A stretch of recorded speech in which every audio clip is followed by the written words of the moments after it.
Greetings from the apocalypse. Today we're going to talk about something that I feel is like a little like the boogeyman in the studio. People talk about Firescale and they're very afraid of it and they take all kinds of steps to avoid it, and it's like the worst thing that could ever happen to anybody in their whole life.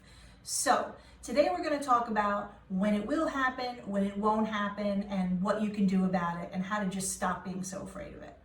So Firescale is something that only affects sterling silver. So if you're not working in sterling, then you don't have to worry about it. Fine silver doesn't do it, and high carat gold doesn't do it. And I don't believe the lower carat golds do it either. I've never seen it, so you can all let me know if that's true or not.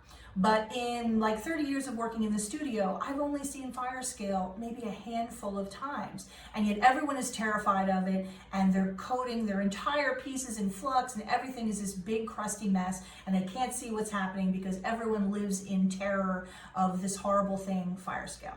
Okay, so first let me just tell you what Firescale is. You know how when you heat sterling silver, it has copper in it, right? So then it gets oxidized, it gets dark, and you have to pickle it.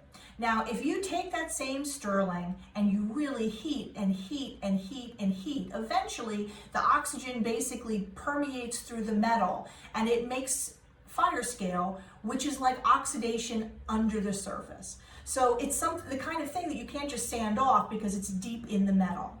Now, the only times I've ever seen Firescale happen are things like a thick cuff bracelet, if you're doing like a vessel, like a bowl or something like that, where you're gonna like really be heating the whole thing, especially if you're like soldering smaller elements to something thick. But in your normal like ring, earrings, necklace, any of those things, I have never seen Firescale, never.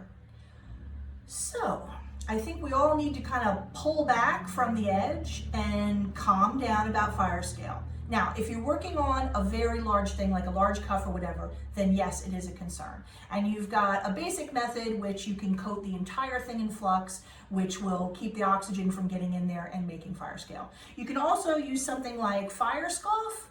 That's a ceramic coating. You heat the piece gently and you spray this on, and it basically like seals up the whole thing, and it also acts as flux.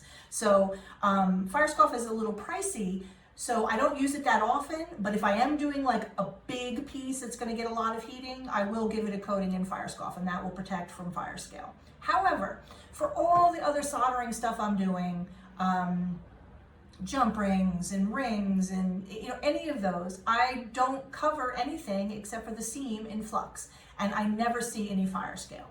So I want everyone to take like a deep calming breath and remember, Firescale is actually a very rare problem. It can happen, and if you're working on a really large, thick piece that's going to take extended heating, then yes, we will need to coat everything. But all your normal operations in most studios and things like that, you're not going to see it.